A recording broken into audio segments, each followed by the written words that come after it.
They lied to you about getting old. They painted a picture of golden years, endless relaxation, a reward for a life well lived. It's a fantasy, a cruel deception. I bought into that lie. For 50 years, I genuinely believed it.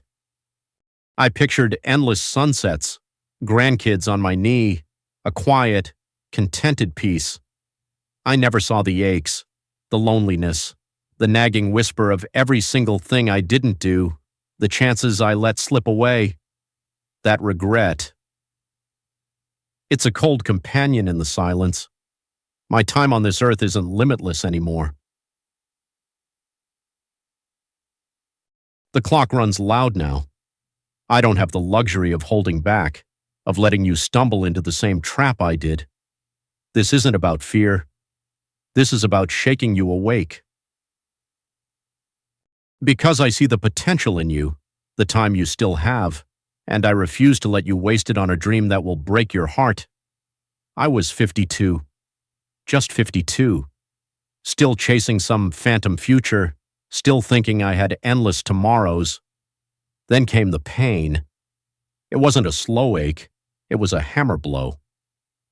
My chest felt like it was caving in, like someone had reached inside and squeezed every last breath out of me. The sirens, the frantic faces, the cold, sterile light of the ambulance, that's when the true fear hit. Waking up in that hospital bed, tubes everywhere, the rhythmic beep of machines. That's a silence you never forget. It's the silence of a life almost ended. I looked at the ceiling, just stared. And a question, cold and sharp, sliced through the fog. Is this it? Is this how it all ends? I saw my life flash, not as a highlight reel, but as a slow-motion replay of missed opportunities, unsaid words, and days spent just existing, running on autopilot, chasing shadows I thought were dreams. We tell ourselves we're busy, we're building, we're planning. But sometimes, we're just sleepwalking. I was sleepwalking, right up until death decided to knock on my door. What would I have left behind? Not just physically, but truly. A stack of half-finished projects? A list of things I always meant to do? A legacy of regret? That question, what would they say about me? What would I want them to say? It wasn't about fame or fortune. It was about impact, about meaning. If I had died that day, my story would have been a cautionary tale. A man who had so much potential, so many chances, and just let them gather dust. That thought chills me to my core, even now. Don't let that be your story. Don't wait for your own heart to scream before you start truly living. The biggest lie we tell ourselves, the one that steals our present and promises a future that never arrives. I have time. I told myself that lie for years. It's a soothing whisper, isn't it? A comfortable excuse to delay the things that truly matter. We push our happiness, our passions, our deepest desires to some vague, distant point on the calendar. When I get that promotion, then I'll finally take that trip. When the kids are older, then I'll pick up that hobby. When I retire, then I'll truly live. I've heard them all. I've said them all. But I'm here to tell you, with the weight of my own regrets, that when day never comes. Because the finish line keeps moving. You hit one when, and suddenly, there's a new goal, another reason to postpone. That perfect moment you're waiting for? It's a phantom. It's a horizon you'll never reach because it recedes with every step you take. That's the cold, hard truth of it.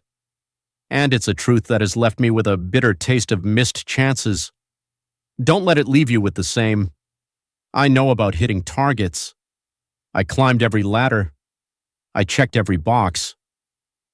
The promotions, the titles, the financial milestones, The perfect life I meticulously designed.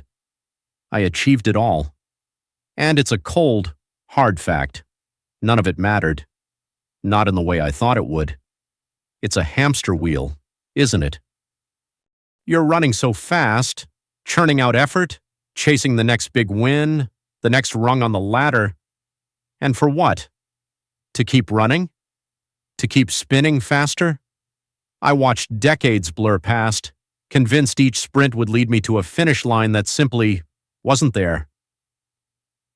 It's a dizzying, relentless chase for nothing more than the chase itself. I had a friend, a brilliant mind, a titan in his field. He died at 68. Suddenly, he had built an empire, amassed a fortune. At his funeral, his son stood up. He spoke of his father's achievements, his undeniable success. Then he paused, looked out at the hushed crowd, and quietly said, "He was a successful father.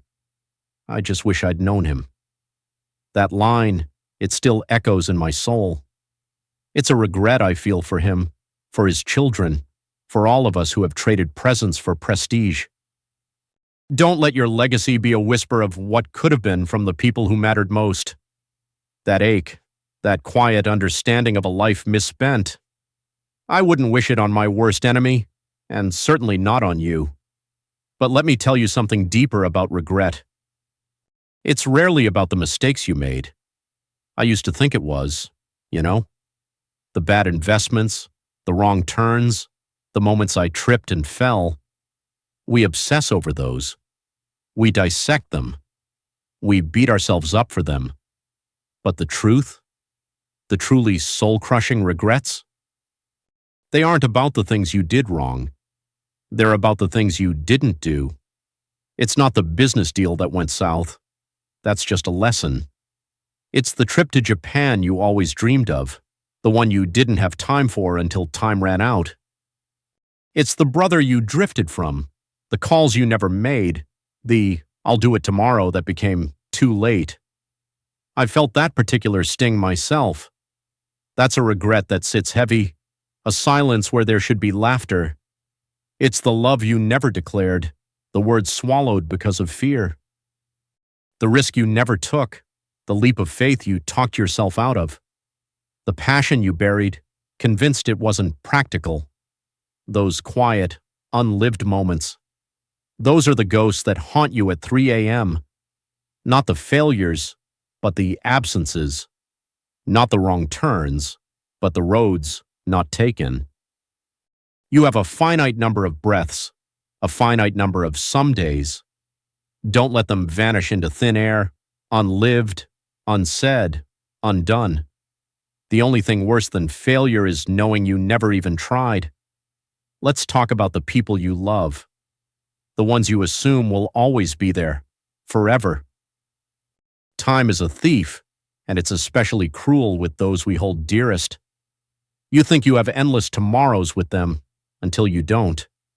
I've carried this specific kind of ache. My own father and I, we had our silences, our unspoken disagreements. We were complicated. I always imagined there would be a right time to bridge that gap, a perfect moment to say the things left unsaid, to mend the small fractures. Then, there wasn't. All those Sundays I didn't call. All those chances I let slip by, thinking next week. That's not just a memory. It's a constant, quiet hum of "if only" in my chest. It haunts me, that particular silence. Please, hear me on this. Don't let your loved ones become a collection of what-ifs. Don't let their memory be overshadowed by the things you meant to say, the hugs you meant to give, the apologies you meant to offer.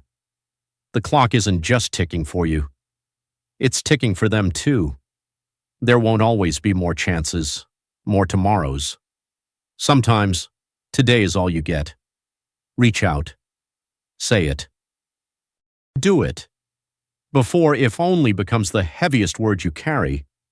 That hum of "if only" I told you about. It became an unbearable roar the day my own heart decided to stage a revolt. At 52, I had a heart attack. A literal, undeniable, stop you in your tracks kind of wake-up call.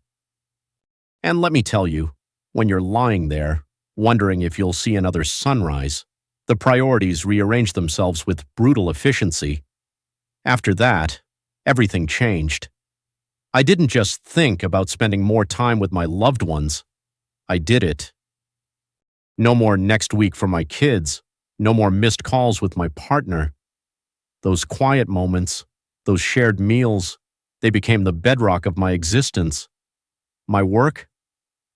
I stripped away the hollow prestige, the endless chasing of impressive titles, and focused on contributions that actually felt meaningful, that left me feeling satisfied, not drained. And possessions, the endless hunger for more stuff, just vanished, replaced by a yearning for experiences. The crisp morning air on a mountain trail, the taste of a home-cooked meal, the deep belly laugh with an old friend. These are the currencies of my second life. And here's the cold truth, the one that hit me hardest. What truly matters, what fills your soul and quietens that if-only hum, is embarrassingly simple. So simple, it's almost offensive how long I ignored it. Let me hit you with a question, hard and fast. If you died tomorrow, right now, would you be satisfied with the life you've lived? Truly? Be honest with yourself. And honestly, the reason I'm even talking to you like this, it's because I look at my grandchildren, I look at your generation, and I see so much of my younger self in you. It haunts me, truly, to think you might wake up at 73 with the same cavernous regret I carried for decades. That hollow ache of, if only I'd known. So I'm here, an old man, hoping to shake you awake. Perhaps, just perhaps, one of you will actually listen. We'll hear this old man's truth, not as a lecture, but as a lifeline. Because you don't have to make my mistakes. You really don't. Look, time isn't some endless ocean. It's a river, and it's flowing fast. We trick ourselves, don't we? Believing there's always a tomorrow for the big dreams, the crucial conversations, the apologies. But there isn't. Every single day is a gift, yes, but it's also an expiration date ticking down. Not just for you, for them too, your parents, your friends. The people you love, who won't be around forever to hear those words, share those moments, or receive that phone call you keep putting off. I know. I've lived with the phantom ache of those missed chances. So, what are you going to do? Will you keep waiting for the perfect moment, for permission, for someone else to give you a sign? Or will you choose to live fully, to truly show up, right now? This very instant? If I could turn back the clock, if I could whisper just 3 things into the ear of my 30-year-old self, knowing what I know now, this is what I'd say. First, stop trying so damn hard to impress everyone. Most of them aren't even paying attention, and the ones who are. They'll love you for who you truly are, not the polished performance you're selling. Second, pick up the phone. Call your parents. Not just on holidays. Call them because you can. Because one day, you won't be able to, and that silence will be deafening. It haunts me, truly, how many later calls became never calls. And third, and this is the one that really stings, start. Just start. Whatever it is. The business, the dream, the conversation, the trip, the forgiveness. Stop waiting for someday. Someday is a myth. It's a thief of joy, a master of regret. The only time you have, the only time that is real, is now. I truly believe in living with purpose. And I can tell you, with every fiber of my being, that the last 21 years of my life, since I finally woke up, have been the absolute richest. Not richer in money, no. but richer in meaning, in connection, in a profound sense of peace that only comes from aligning your actions with your values. Here's the brutal paradox, the one that hit me like a ton of bricks. You think you have forever. You don't. And it's only when you truly grasp that time is finite, that this clock is ticking down, that you actually, finally, begin to live. It's a harsh truth, but it's incredibly liberating. It strips away the trivial, leaving only what truly matters. Please, for the love of everything that matters, do not waste 52 years figuring this out like I did. Don't let regret be your teacher. Learn from my mistakes. Live with purpose, intention. Prioritize fiercely what truly, deeply, profoundly matters to you. And stop waiting for someday. That ghost isn't coming. That perfect moment? It's a mirage. Someday is today. This is it. This is your life. And it's magnificent if you choose to make it so.